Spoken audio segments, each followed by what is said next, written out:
The talk today was on the what is so-called artificial intelligence, but the exact term, this is deep learning. And this is the use of some algorithm to decide, to take decision, and to characterize the carotid lesion. And what we have discovered that we may segment the lesion automatically. This is an automatic segmentation that may give the amount of calcium and versus the amount of what is so-called thrombus of soft plaque.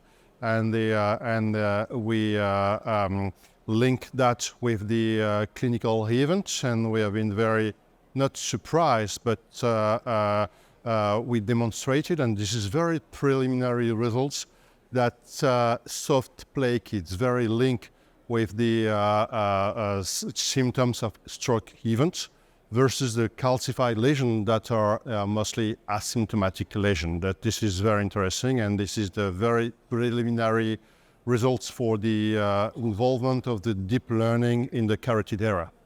AI, I think this is the what I mentioned, as we are in the prehistoric time of the diagnosis and taking decision for our patients, and in the AAA and also in the carotid field, and maybe other field in the near future.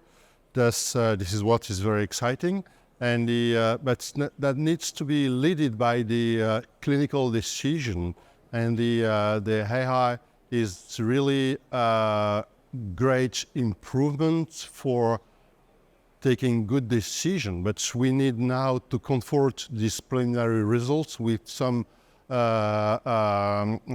prospective study, and to have strong results to have comfortable decision for the implication of the deep learning in the current practice.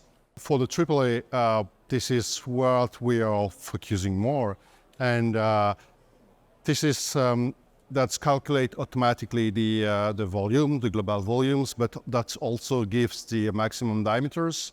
And what is very interesting, this is the comparison with the previous investigation that compare the last angio-CT scan versus the other one, and that give you the evolution of the sac volumes and maybe the risk of sac ruptures. And also give you the proximal and distal sealing, and also the length of the device that give you the exact and for the first time very scientific aspect of what is the main risk of sac evolution, and that leads to the risk of sac rupture. I think that's the AI, once again, the deep learning, will be involved in all the field of the vascular treatments. I was mentioning we started with the AAA, but we are also focusing on the post-fever that will be very near involved in the dissection or not complicated dissection to see if there is a risk of complication.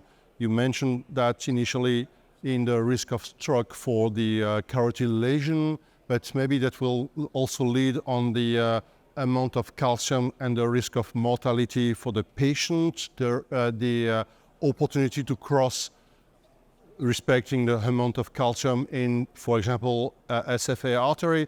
There are a lot of possibilities. That's why this is very exciting and very interesting to be deeply involved in the deep learning evolution, and to associate the research with the clinical practice and the clinical event.